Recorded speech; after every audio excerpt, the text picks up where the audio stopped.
एक बहुत बड़ी मीटिंग हुई है कोरोना पर प्रधानमंत्री नरेंद्र मोदी ने समीक्षा बैठक की है।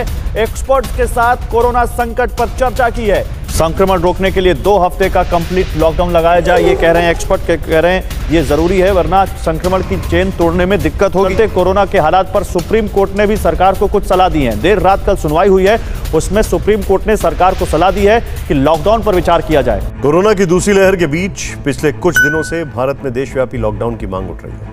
ये फिक्र इसलिए और बड़ी हो जाती है क्योंकि एक्सपर्ट्स भारत में कोरोना पीक को लेकर अलग अलग राय रखते हैं। सरकार के गणितीय मॉडल विशेषज्ञ एम विद्यासागर ने कहा कि 7 मई तक कोरोना वायरस का पीक देखने को मिलेगा। वहीं एम्स के डायरेक्टर रणदीप गुलेरिया ने कहा कि भारत एक बड़ा देश है, इसलिए यहाँ अलग अलग समय पर कोरोना का पीक आएगा। लेकिन जैसा कि हमने तब को थोड़ी देर पहले बताया था कि स्वास्थ्य मंत्रालय ने साफ कर दिया है कि एक दिन की ढिलाई भी महंगी पड़ जाएगी। तो सवाल यही उठता है कि क्या देश में संपूर्ण लॉकडाउन में अब जरूरी नहीं है? देश में कोरोना की चेन तोड़ने के लिए कहीं पूर्ण लॉकडाउन तो कहीं आंशिक लॉकडाउन और कहीं कोरोना कर्फ्यू लगाया गया है। लेकिन कोरोना की लहर अभी भी कम नहीं हुई है।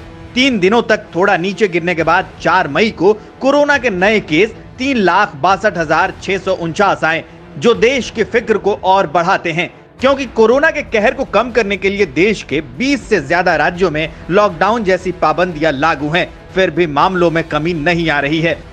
उधर केंद्र सरकार के वैज्ञानिक सलाहकार डॉक्टर के विजय राघवन ने एक और चेतावनी जारी की है। इन्होंने कहा है कि देश में कोरोना की तीसरी लहर को टाला नहीं जा सकता।